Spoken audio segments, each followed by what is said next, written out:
This is National Native News. I'm Jill Freitas. Alaska's Native Healthcare Organization is set to receive a $400 million settlement from the federal government for unpaid expenses to provide medical services. The U.S. Department of Justice announced the settlement Tuesday.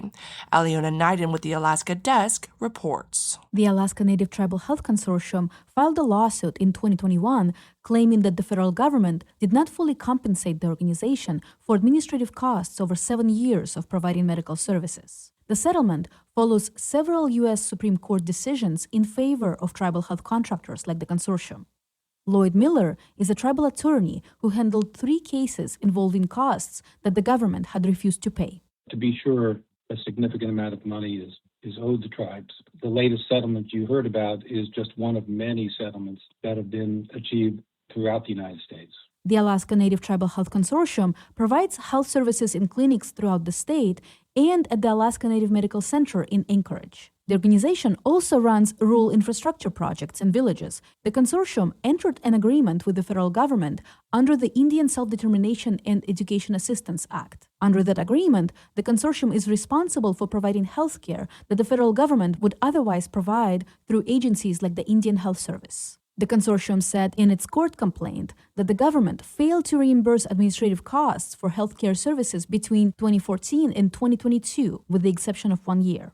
Natasha Singh is president and CEO of the Alaska Native Tribal Health Consortium. She said in a prepared statement that the settlement helps make sure that, quote, resources accurately reflect the true cost of operating a complex tribal health system and advancing self-determination in healthcare, end quote. Singh said the details of the settlement are still being finalized. Tribal attorney Miller says this and other cases follow a 2024 U.S. Supreme Court decision that the federal government owed money to the Carlos Apache and Northern Arapaho tribes in Arizona and Wyoming. When the court held that those 2 tribes had been underpaid, the court was saying that every tribe in the United States that has a contract with the Indian Health Service has been underpaid.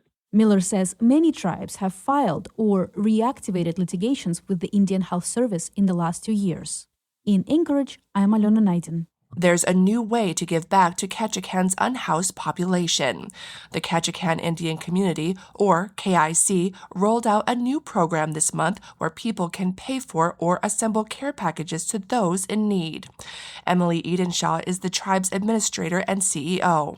She says that the initiative is aimed at tourists. We often invite tourists to our homelands, but there's really a need for service tourism. And, you have the second largest tribe in Alaska that's really tried to innovatively create an experience for our tourists to leave a community in a better place than they found it. Care packages are $25 and include necessities like toothpaste, deodorant, socks, and sanitary products. Edenshaw says each dollar raised for the program will go to support the tribe's permanent supportive housing project, a 28-unit housing complex for seniors set to open next month. Edenshaw says the new care package program is a way to carry the legacy of the former warming shelter space. She says a little bit of support can go a long way. Bring your families by the gift shop and use it as an educational opportunity while also making an impact in people's lives. Edenshaw says visitors to the tribe's gift shop will see information about the new program as soon as they walk through the door. She hopes to inform the cruise lines of the program so that more tourists can participate in it. This story was provided by KRBD's Hunter Morrison. And I'm Jill Freitas.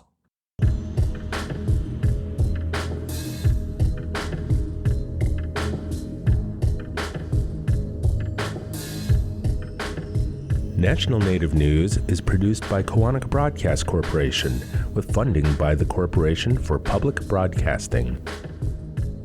The Indian Arts and Crafts Board promotes Indian artists of federally recognized tribes through its online source directory. Information on this no-charge opportunity available at doi.gov/IACB,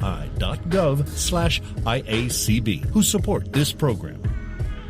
Support by Sonosky Chambers Law, championing tribal sovereignty and Native American rights since 1976, from opioids litigation to treaty rights to tribal self-governance, with offices in Washington, D.C., New Mexico, California, and Alaska. Sonosky Chambers Law.